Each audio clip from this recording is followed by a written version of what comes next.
भारत और चीन पाकिस्तान के बीच चल रहे मौजूदा तनाव में एक बड़ा खुलासा हुआ है जिसने पूरी दुनिया का ध्यान खींचा है। जहां एक तरफ अमेरिका के पूर्व राष्ट्रपति डोनाल्ड ट्रंप अपनी बयानबाजी से सुर्खियां बटोर रहे हैं, वहीं दूसरी तरफ फ्रांस के एक बयान ने चौंका देने वाला माहौल बना दिया है। हाल ही में भारत ने पाकिस्तान द्वारा इस्तेमाल किए गए कुछ चीनी हथियारों को सफलतापूर्वक निष्क्रिय कर दिया है। भारत की तरफ से इसे लेकर सबूत भी सामने रखे गए हैं, लेकिन सवाल यह है, क्या पाकिस्तान ने भी भारत के किसी हथियार को गिराया? इस पर कोई ठोस सबूत अभी तक सामने नहीं आया है।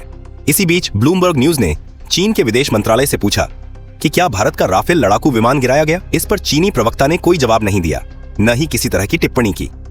चीन की मीडिया और सोशल मीडिया पर इस तरह की बातें जरूर चल रही हैं कि उन्होंने भारत के राफेल को मार गिराया है, लेकिन सरकार की ओर से कोई पुष्टि नहीं हुई।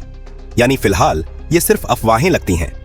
इस सब के बीच सबसे बड़ी खबर ये आई कि भारत ने चीन के सबसे घातक मिसाइल CKG-400 को मार गिराया है। इस मिसाइल को चीन ने पाकिस्तान को दिया था। CKG-400, जिसे CM-400 AKG भी कहा जाता है, एक अर्ध बैलिस्टिक मिसाइल है जिसे हवा से जमीन पर लॉन्च किया जाता है।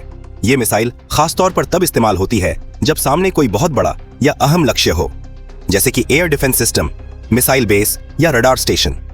खबरों के मुताबिक पाकिस्तान ने इस चीनी मिसाइल का इस्तेमाल भारत के S-400 एयर डिफेंस सिस्टम को निशाना बनाने के लिए किया था, लेकिन भारत के S-400 सिस्टम ने इसे हवा में ही इंटरसेप्ट करके तबाह कर दिया। यानी पाकिस्तान और चीन का सबसे ताकतवर हथियार भारत के डिफेंस सिस्टम के सामने फेल हो गया। इस घटना के बाद पाकिस्तान में हलचल मच गई, क्योंकि उनके पास अब ऐसा कोई और हथियार नहीं बचा जो भारत के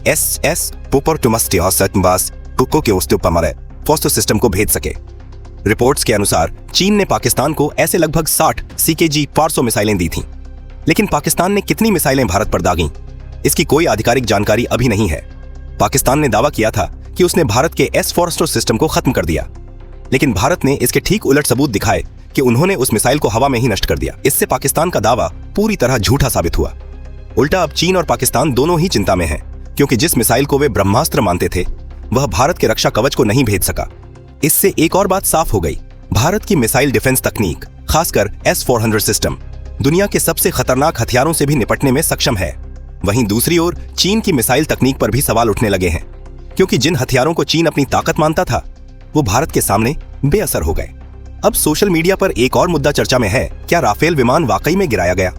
चीन के कुछ सोशल मीडिया चैनलों पर इस बारे में दावे जरूर किए गए हैं, लेकिन कोई ठोस सबूत या आधिकारिक बयान नहीं आया है।